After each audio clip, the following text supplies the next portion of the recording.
Hey y'all, I'm gonna just wing it today, so that means that I may read words very terribly at you. I'm actually having a really bad migraine, so for whatever reason I thought, turning on a camera and bright lights and reading would be just the perfect remedy. So I'm using runes today. I don't know why I'm doing it this way, to be honest, so this is how I'm doing it. I have a selenite plate that is got all of the astrology houses on it, so it's like a mini chart here. And then, so what I did is I just spun it until it stopped and used that as the ascendant. And it is Taurus rising, which I think is funny because over here it's Scorpio, so it's the opposite of what I've already pulled up. This chart is for August 16th, 2025, 12:59 minutes and 26 seconds p.m. So I don't know. I'm just gonna read it, see what this says, and then look at its, this is kind of, because they just happen to be the opposite of each other, it's kind of like the mirror or an outside perspective. Could be from someone in the relationship sector, especially since the moon is in conjunction with Uranus over here, in between, just passing over the threshold from relationship into the 8th house.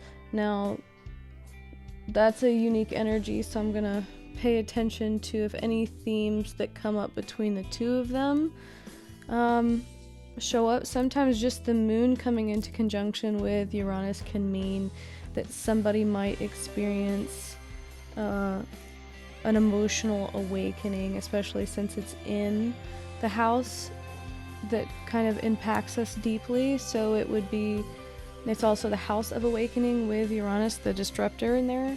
So an emotional awakening of some sort. But I'm gonna start with the energy that this is describing here, and I'm literally gonna for whatever reason I'm gonna go the opposite direction instead of around the wheel, because you're welcome, I'm here, I don't post things when I should, I randomly post, I don't follow the algorithm, I'm just doing it.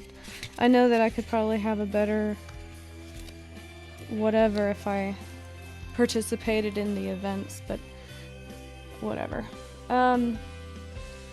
Okay. Gebo, G-E-B-O is the energy for... Now there's a couple... I have 2 different books, and sometimes I have different interpretations of it. Sorry, guys. There you go. So, to seek... Let me talk into my microphone. Sorry, guys. Okay. So, energy. To seek equality in your relationships makes sense. Especially intimate relationships. Makes sense. Avoid people-pleasing and codependence. Family and work harmony is paramount. So we're looking upstairs where the sun, the part of fortune, which is good. We're having success and in one of our career endeavors. Pluto is in our 4th house, so there could be situations or irritations around home front. You will be acknowledged for your fine work and your good deeds. Nice. Yeah, I mean, so the sun showing up in the 10th house for this person, especially if you happen to be Scorpio rising. Sometimes that could mean, maybe we've been working on something for a while and it's an acknowledgement of some sort that may, since Mercury retrograde, it could be something that was something unseen maybe, or it could be just, something coming back around since Mercury was retrograde in that area. So that's something that you've been waiting on maybe. A gift will be matched. There is natural justice that runs through life, and this will be upheld. Okay.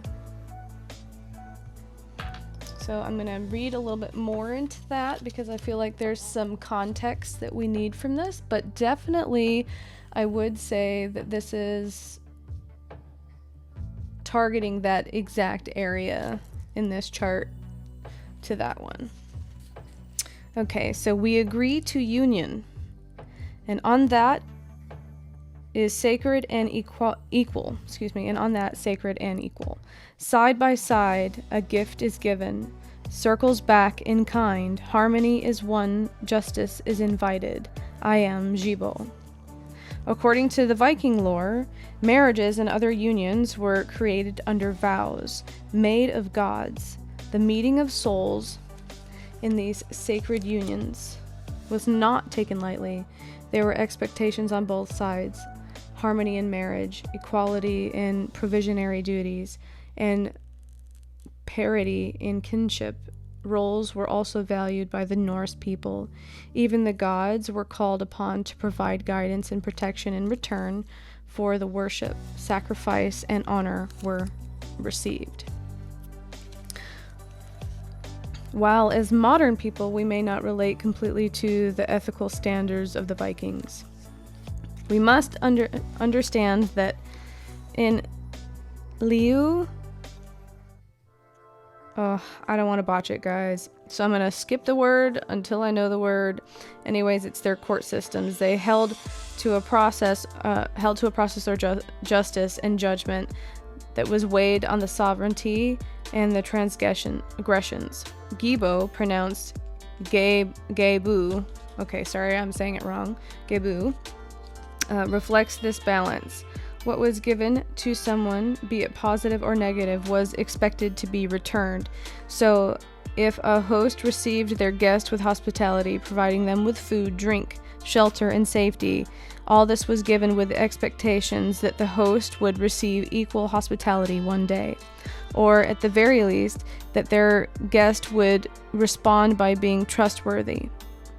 On the other hand, if someone acted with cunning and trickery or destroyed another's property, this too would be repaid in kind.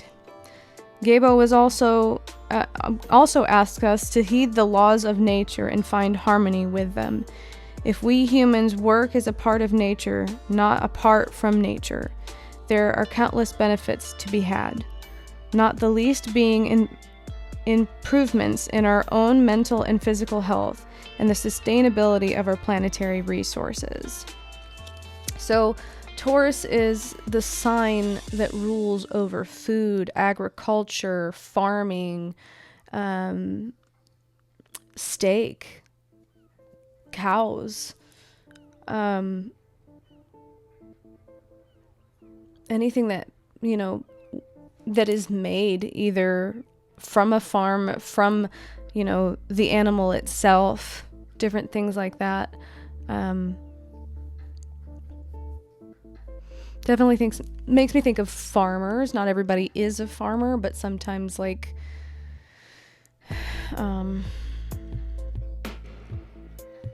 don't know, sometimes we have different interpretations of sustainability, what is nurturance and what is love, and different things like that, and that's all the energies that rules over. Reversed, it didn't come out reversed, but I'll read it anyways in case it resonates. Regarding the nature of the gifts, if the gift is not of good intent, this will be returned in kind to you. There may be falsity in someone's generosity. Justice will be done. If you have been on the side of injustice, justice will be done and wrongs will be righted. And the element is of air. So, yeah, that's exactly where the moon and Uranus are in, Pluto is in, and Mars is in. And for those of you who have no idea what I'm talking about, here we go. Uranus, moon in Gemini, which is air.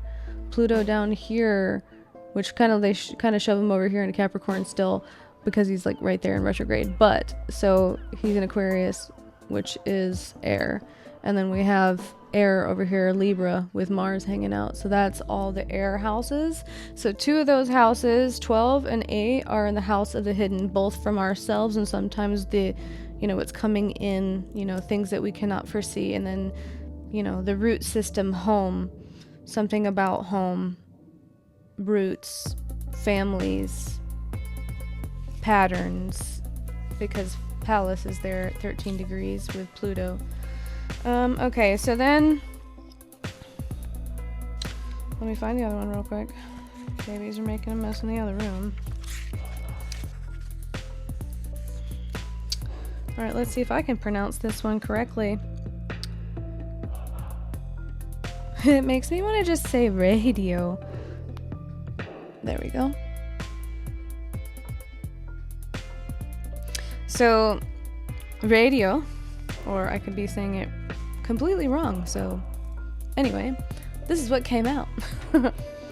Your joys are signposts to your purpose and destiny. The journey is as important as the destination. Focus on the now rather than the burdens of the past or the unrealistic future. Stretch. Aim for new horizons. Like, literally stretch. I also need to. Probably directly after this reading will I stretch. Hi, kitty. Work with the rhythms of life, not against them. Hi, Nishira. What are you doing, baby girl? As the wheel turns, I am at the center, seeing all things as they are right now. Being within each step, free to choose, blue sky, green fields. I am radio. And I placed them kind of in between the 10th and the 11th. So when I'm looking at this chart, we have the South Node coming through the 11th, and we have the Sun, part of Fortune, and Mercury up here. So career, long-term goals, how we're seen in the world, what it is that we're doing, what we're offering, what we're known for, the collective,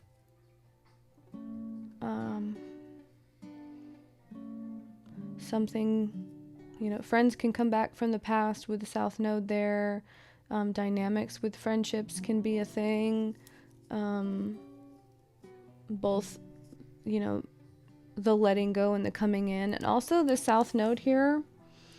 So if we think of astronomy just for a second, this is the point of the black hole that we know exists in our galaxy. So what that means is that wherever the South Node is in our chart is where we have a sensation of immense vastness, like uncomprehendable, endless questions, feels like karmic relationships, feels like situations that, you know, a place in which we find comfort, but also passivity and, you know, different things like that. It's like, it's not always a bad thing, but the black hole can be represented where sometimes just, you know, things happen out of our control, you know, and it's just that it seems to be the theme or the area of, you know, think of an elevator, or excuse me, a revolving door where people are coming in and coming out, you know, in that area, or something along those lines. Something comes in and comes out. It's like always, sometimes it's unstable energy. So, we live lives deeply connected to the seasons. The Norse were more mindful of the now as life, as it rhythmically unfolded, than we are. They ate, lived, traveled, and even raided according to the seasons.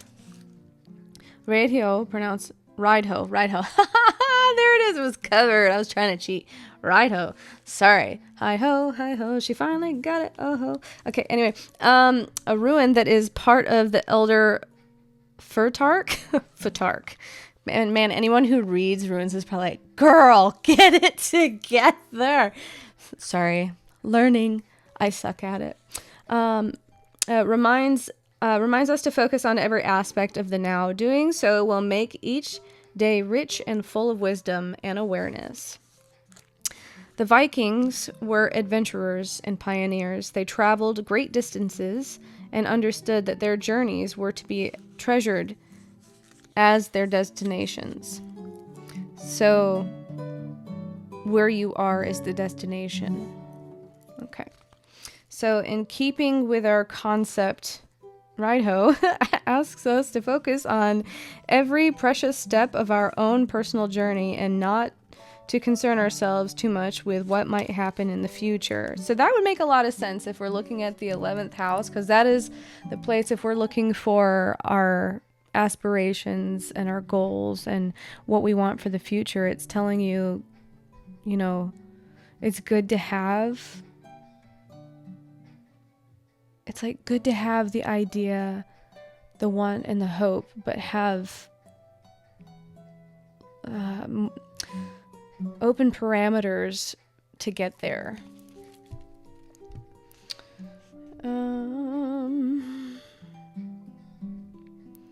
Lost my place. Isn't that cool? Okay, suggest we unburden ourselves of the weight of the past entirely to step into the new unencumbered,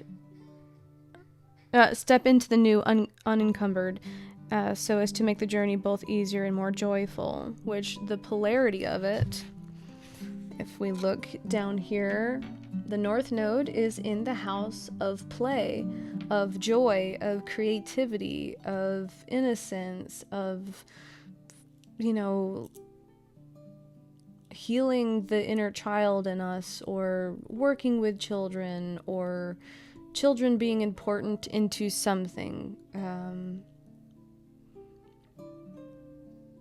Mostly it's a, you know, the Piscean energy is definitely a creative mindset. So somebody could literally be a creator. Whatever you're making, it's asking you to do more of that.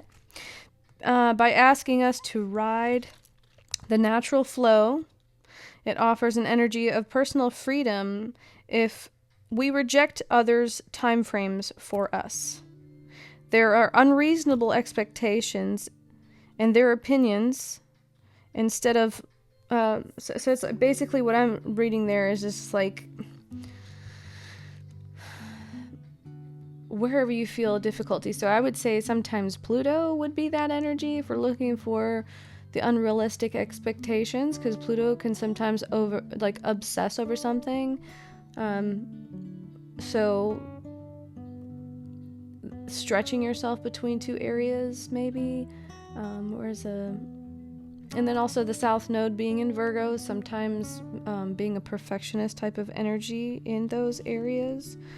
Look to your own sense of timing and our own feelings of the righteousness of to what and which we are drawn. And what feels right to us. We will experience the space and freedom to choose wisely and without excessive anxiety. That's interesting because Virgo rules over like the energy of being anxious. Like though the moon rules over like the stomach, Virgo is the energy of the vibration feeling when you have anxiety and how it runs through the area of our stomach and our lungs area. So that is people anxiety-ish, being out there in a collective, visible energy. I don't think that one came out in reverse, but I'm still going to read it anyways. To be mindful, you are living too much in the past, lol, South Node, so I would say it might resonate for somebody, or the future. We must make good decisions now. We may have placed too much emphasis on our goal or destination and pushed aggressively to get there at any cost. What happens if we actually don't like where we have ended up? What if the price of the goal was too high to enjoy the results? Eat and act accordingly to the rhythm of the season. Be a part of nature, not apart from nature. And the element is earth and air.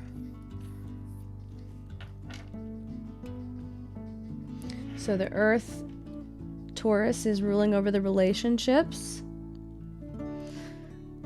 Capricorn is ruling over our local community, our aunts, uncles, cousins, brothers, sisters, communications, our studies, like it's kind of like younger education, I guess. And then again, back over here with South Node is Virgo, so that one's being pulled out a lot. Okay, so then let me find my other friend. Let's see if I can find the correct way to say it before I botch it. Is it gonna give me a cheat so I don't botch it? Well, Thorisaz. Still might be botching it. There we go. Alright, so this one's on Tiger's Eye. Let's see if you guys can see it. So there's a good angle. So, do not get drawn into unnecessary drama. There are many sides to every story, so make sure you research a situation thoroughly before making any decisions. Ignorance is not an excuse. Choose wisdom and remove the old thorn in your side. Choose the positive flow of enthusiasm, fecundity, and passion rather than aggression, small-mindedness, and force. Okay. And this is, you know, the energy of it being on a Tiger's Eye gemstone is automatically a third eye energy, and it was placed in between the 10th and the 11th. So we're looking over here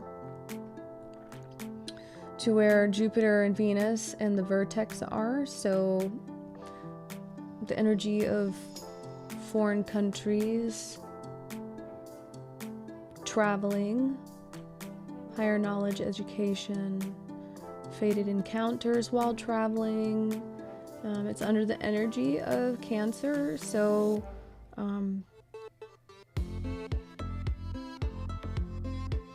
sometimes someone could be quite literally traveling to go see their mom, or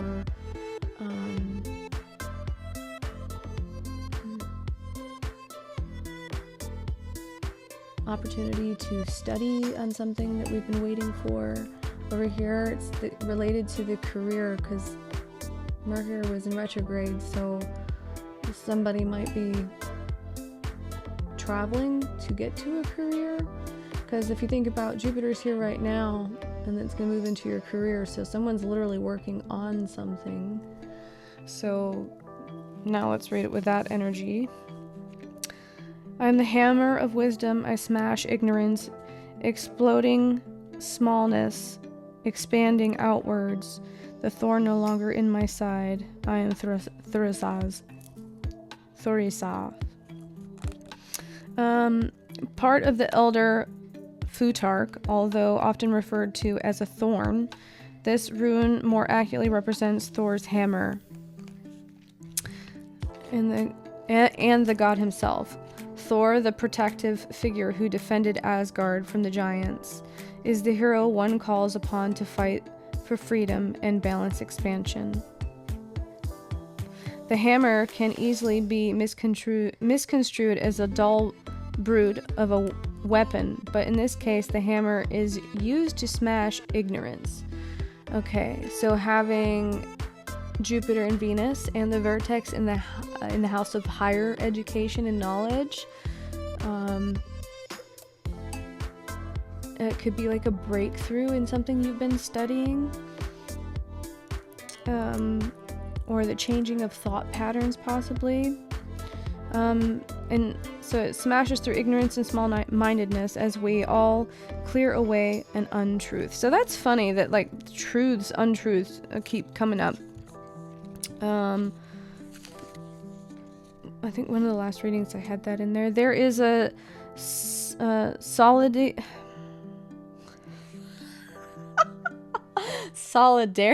Oh man, solidity. I decided to read to you. This is my fault. I did this to myself. It requires acknowledgement that we have the wisdom and tools we need within us, that we do not always have to look outward for being validated. suggested that courage may be needed to overcome our hesitancy to strive for greater creativity or prosperity. Both self-sabotage and chronic procrastination are challenges for many. This gives us the confidence to break through these forms of fear with passion and gladness. Can relate. Reversed. Be aware of those who hold a smaller vision of life than you do, and of those who may envy your dreams or vision. You may need to undertake more research before you make a key decision. Otherwise, the result may be quite detrimental to you or your business. So that goes back to the energy of over here being Taurus. So if this was a business partnership, then this is going into the finance part of a business. Ignorance is no excuse. Definitely, especially because it looks like there is awareness here. Do your due diligence. Okay, due diligence is sometimes a sentence that can be referred to as the stock market. So since we have the 8th house, looks like there's a sudden spike in something, and the North Node is in the 5th house, which can rule over gambling. Someone could have like prior knowledge to a spike in something. Maybe if it's in the energy of the 8th house in Gemini with Uranus and the moon, I would say anything related to air, because Uranus rules the heavens and Gemini is where Mercury is the ruler of, which rules over planes. So it can be planes, it can be space travel, it can be space news, suddenly coming to light, all those things. And if it was a stock, it would be related to things in those areas. Be aware of being heavy-handed or pushing people too hard, as this will only backfire on you, and this is earth and fire. So don't be impulsive. The 8th house is also money, so you don't want to be like suddenly separated from finances from being too impulsive. So doing the due diligence, making sure you do not separate yourself from your own finances without more information. So if you were thinking about doing something with a stock, the answer is hodl, please. Oh, I love this one. Mostly for the name. I used to have a beautiful white chicken and I named her Awa. And this is Awa's. And she was Awa's. Take speedy action. Okay. That contradicts exactly what I just said. Okay. Let's see why. If you've done your due diligence, but let's see. Open yourself to the power of flow. It benefits us to work with the rhythm of the natural world. You can assisted therapy may be of comfort to you. Eat seasonally available foods and notice the particular energies of each season. We are not our past. Okay. So I guess that would resonate with somebody who lacks moving or has an issue. Well, the 8th house is also, hate to say it, but it's also the place of a trauma. So if you experienced something before that makes you hesitant on moving forward with something, someone, situation, whatever,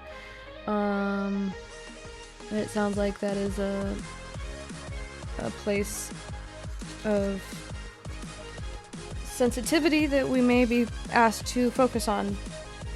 The wind, it works its way through the hair and the crown of ink. Excuse me, through the hair, a crown of ink. Sorry, man. Wow.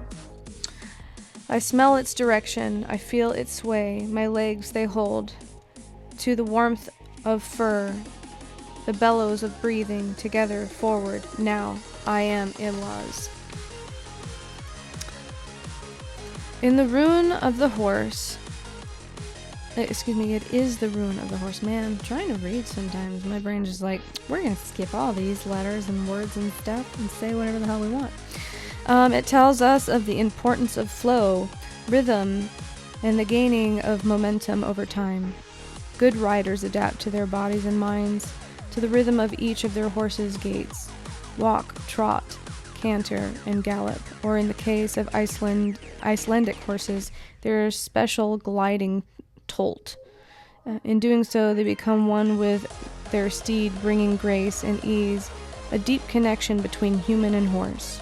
Awaz suggests we bring the same sensitivity to our everyday lives, that rather than resisting the flow, we adapt, even enjoy, the rhythm of life as we move with it. There's huge powers in riding with the energy, not against it. For example, we can align with the changing season, withdrawing with the introverted nature of winter, and setting forth new plans in the fertile spring. Even the foods available differ from the seasons to season, and scientists agree that eating seasonably is better for the health of our bodies. Awaz is also a rune of the now, not the past nor the future. It reminds us that by being where we are and enjoying the fullness and completeness of this present moment, we can create a more mindful and enjoyable future. Now, reversed, it can mean stop resisting. What is it? What has happened is done. Accept it and move on. Wiser from the experience and with a positive outlook. The element is water. Okay, so that could be someone learned their lesson beforehand and they put in the hard work and the dedication to change certain things. And so if you've been in a process of learning from what we perceived as a previous failure, then move ahead with caution would be what I would say, because those were two, we get that sometimes. Stay, go, no, that kind of stuff. It's kind of not helpful, but it's a cautionary tale of go. Okay, so then between the 5th and the 6th house, we have Isa. So it talks of a temporary pause or halt. It is prudent to stop and wait for a better time. Be silent and regroup. Understand that it is something that may be frozen in place for a time. This is beneficial. Do not allow others to control your time. Now, that ruling over the 6th house, while Saturn is literally at 0 degrees, about to go back into in this chart the 5th house, I would say that's definitely going to be a thing, because it's entering the same house as the North Node again, and Saturn is a symbol of time.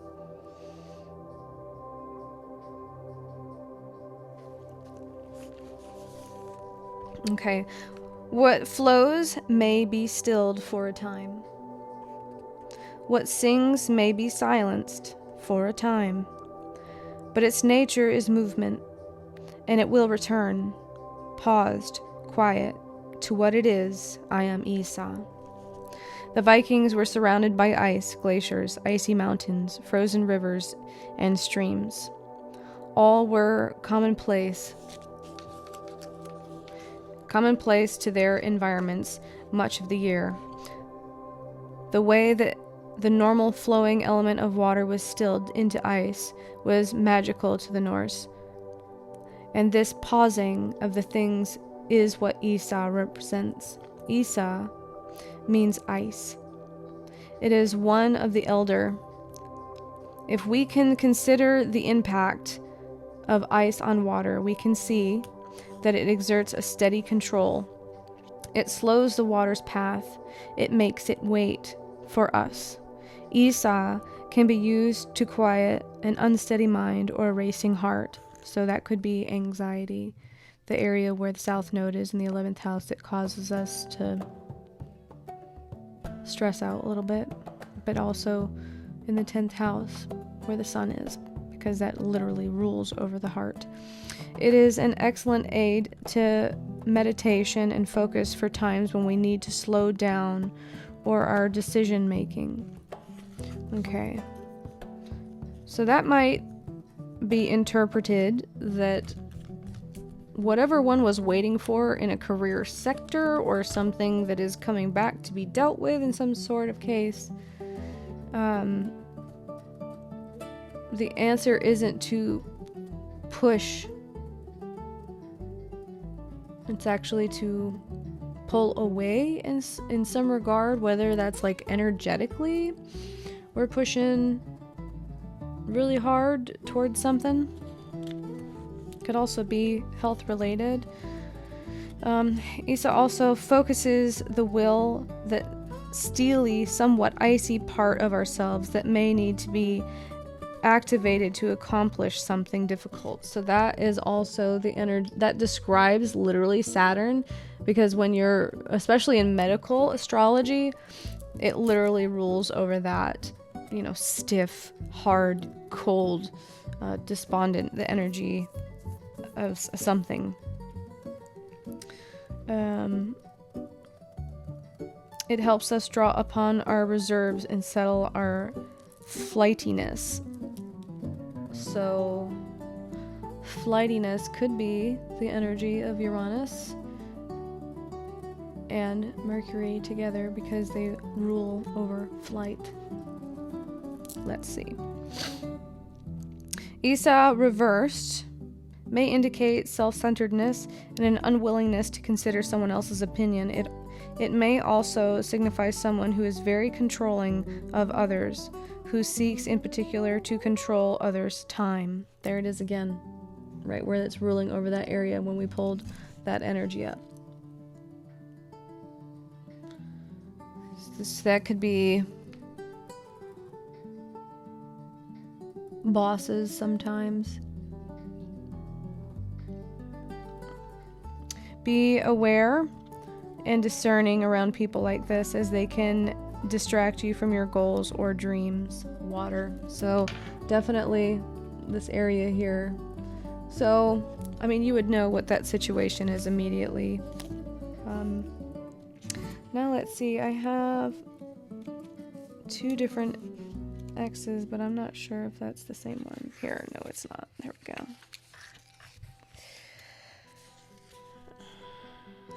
Okay. So this is referred to as Navis. So it's the small X kind of tilted on its side. And that was placed over home and community-ish. So the area where Pluto's hanging out. So I'm interested to see what that talks about.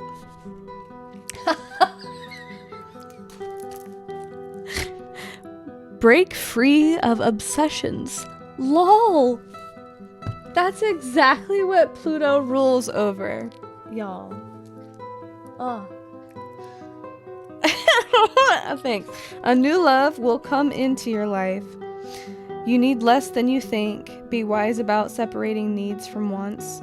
Moderation is the key. That's funny. Love, but not too much. Burn, but do not burn yourself. Attract, but not so you cannot be free. But not so you cannot be free. Desire, but without obsession. That is hysterical. Okay. Interesting. One of the runes of the Elder Futark. Now these centers itself with a nature or desire and explores need. The design of the rune resembles sticks. Sorry. Sticks being rubbed together to cause fire, and the word can mean need fire.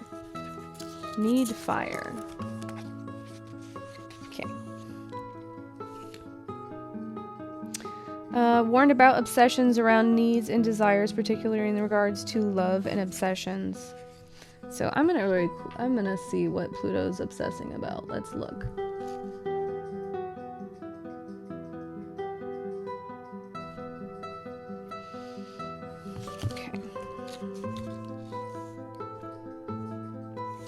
The Norse saw the potential for greed in both areas. While we need both love and a certain number of possessions, we must be discerning and ask ourselves what it is necessary and what is excess. So, the North Node is in the 5th house. So sometimes, if, like, for example, if you're looking from the 5th house as the 1st house, that would mean that Pluto is in the 12th house because it's in an area that cannot be seen. So sometimes that could be basically what that means, because it's in the 4th. We can be unaware that we're obsessing over someone, something, whether it's passionate romances, whether it's creative endeavors. It's something that, even gambling with something. Another question to consider is this: what does this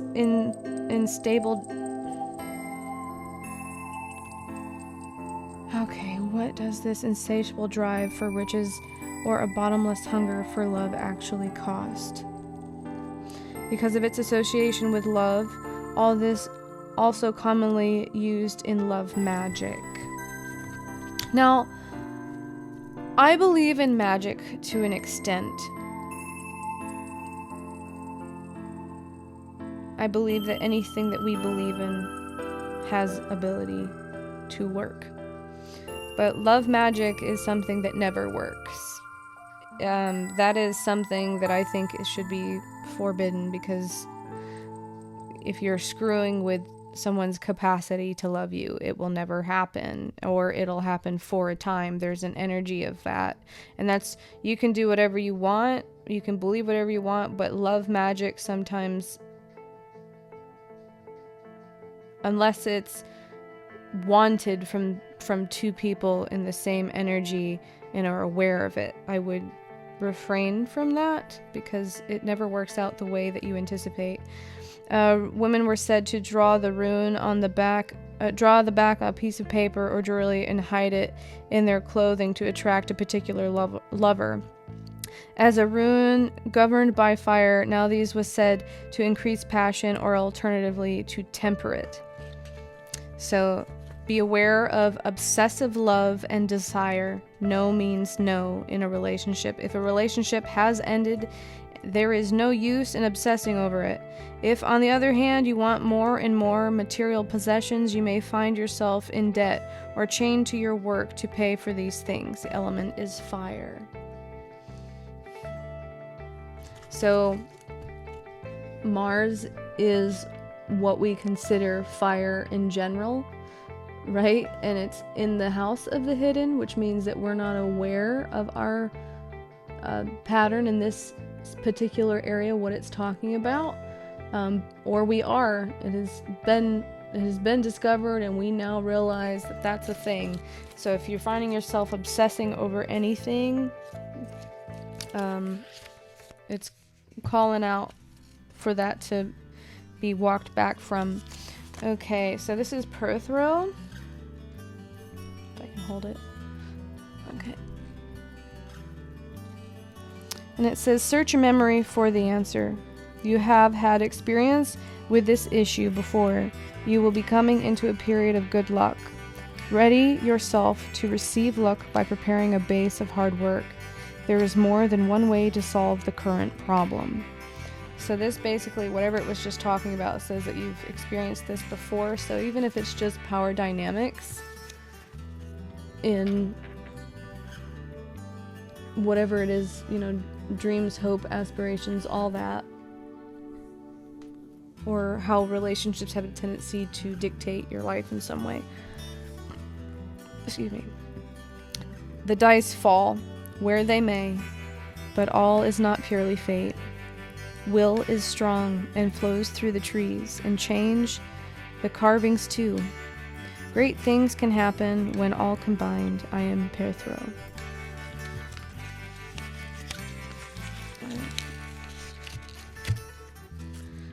Studying. This is how I study, isn't it? Great. The Norse were very fond of betting games. Wow, trying to read. Whew. I thought it was a great idea. Especially with a headache, it's interesting. Including tossing dice or stone from a cup. This was both a simple entertainment as well as a way for men to pass the time between battles. Perthro, pronounced perthro, which is in the shape of a dice cup, considers the question about what is down to luck and what is based on will. When the dice are thrown, while we think that the outcome is just chance, how we shake the cup and the angle and the strength of the toss influences the roll of the dice. Look at it this way. Can we really say the roll is pure chance? Ugh. Pethra is said to be ruled by the Norse, or the Norns, the female deities that carve the fate of all in the bark of Yggdrasil and freed the tree with the flowing waters from weird destiny. It is fitting, then, that this rune reminds us that nothing is set in stone or carved in wood in this case, and that we will all experience a mixture of fate, luck, and free will. While some people may choose to sit back and let things take their course and accept what they will get and what they don't get, others choose to influence their fate. These people base their choices on their awareness of gifts fate has given them, and understand the more you know how to achieve your desires. As we consider how to shape our lives, we can choose to push against fate or move with it. And the reverse energy, if anyone's pulled it themselves, we may believe we cannot escape our fate. Climbing may be an issue. Opportunity is knocking. Wow. I need to back up. I did not say that correctly at all. My brain is doing great things. Okay. Gambling may be an issue. Okay. Right here. Gambling may be an issue. Especially if it has anything to do with stocks. Opportunity is knocking, but we have not prepared to answer. So that thing that we're procrastinating on, that we know that we need to do, that we haven't been doing because fill in the blank,